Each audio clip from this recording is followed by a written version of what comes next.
ఎంఆర్పిఎస్ అట్లాగే బీసీ సంఘాలతో పాటు గ్రామ పెద్దలు ఎవరైతే ఉన్నారో ఈ పెద్దలందరూ కూడా నేను గొల్లమాడ వచ్చిన సందర్భంగా ముఖ్యంగా కాంగ్రెస్ పార్టీలో ఒక జాతీయ పార్టీలో ఎస్సీ డిపార్ట్మెంట్లో నన్ను వైస్ చైర్మన్గా రిక్రూట్ చేసిన సందర్భంగా అట్లాగే ఉమ్మడి ఆదిలాబాద్ జిల్లా ఏదైతే ఉందో ఈ 4 జిల్లాలకు నన్ను అబ్జర్వర్గా పెట్టిన సందర్భంగా గొల్లమాడలోని సంఘ సభ్యులు ఎవరైతే ఉన్నారో అన్ని సామాజిక సంఘాలు కలిపి నాకు ఈరోజు ఒక ఘనంగా సన్మానించడం జరిగింది. నిజంగా మీ అందరికీ కూడా పేరు పేరున ధన్యవాదాలు చెప్తున్నాను. ముఖ్యంగా నేను ఈ గ్రామం నుండి పుట్టాను, ఇక్కడున్న ఆహారం తిన్నాను, ఇక్కడున్న గాలి పీల్చుకొని నేను రాష్ట్ర స్థాయిలో ఒక వైస్ చైర్మన్గా ఎదగడం అంటే అది మామూలు విషయం కాదు. అది పార్టీలో ఉన్న వాళ్ళకి తెలుసు. అందులో స్పెసిఫిక్గా ఆదిలాబాద్ 4 జిల్లాలకు కూడా నన్ను అబ్జర్వర్గా పెట్టారు.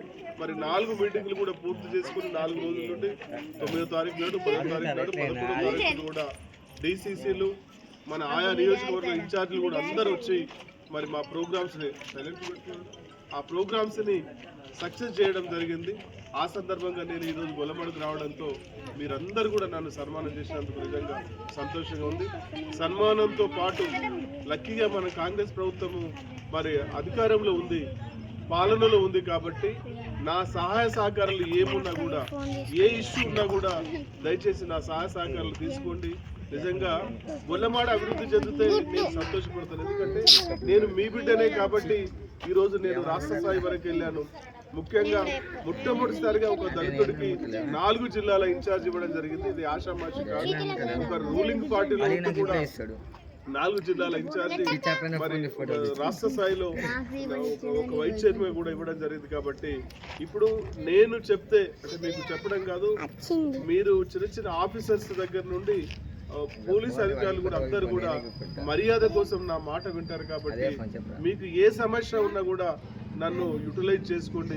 నా ద్వారా మీ ఏమైనా స్కీమ్స్ వస్తే కూడా ఎస్సీ ఎస్టీ బీసీ సంబంధించిన స్కీమ్స్ ఏమున్నా కూడా నేను మీకు అప్డేట్ చేస్తాను. ఏదైనా సివిల్ ప్రాబ్లం కానీ లేక బ్యాంకులో ఏదైనా ఇష్యూస్ ఉంటే కూడా నేను సరాసరిగా బ్యాంకు మేనేజర్తో మాట్లాడతాను. వాళ్ళు వినకపోతే పెద్దవాళ్ళతో కూడా మాట్లాడి మీ పనులు అయినట్టుగా మీ స్కీమ్స్ ఏవైతే ఉన్నాయో వాటిని సక్సెస్ చేసుకునేటట్టుగా సైమల్టేనియస్గా గ్రామానికి, నా గ్రామం అంటే ఈ భూమి మీద ఈ నేలలో పుట్టాను కాబట్టి, ఈ గ్రామంలో పుట్టాను కాబట్టి నా ప్రజలకి, నా గ్రామ ప్రజలకి నా ద్వారా ఏదైనా హెల్ప్ జరిగితే నేను సంతోషంగా ఉంటాను. కాబట్టి మీ అందరు కూడా నా సహకారాన్ని తీసుకోండి, నా నంబర్ తీసుకోండి. ఖచ్చితంగా మీకు 24 గంటలు నేను మీకు అవైలబుల్గా ఉంటాను, మీ సేవలో ఉంటాను. కాబట్టి నన్ను నా ఎదుగుదల ఏదైతే ఉందో అది ఖచ్చితంగా గొల్లమాడ గ్రామానికి ఉపయోగపడుతుందని, ఉపయోగపడేటట్టుగా మీరు వినియోగించుకోవాలని కోరుతూ ముగిస్తా ఉన్నాను. Thank you.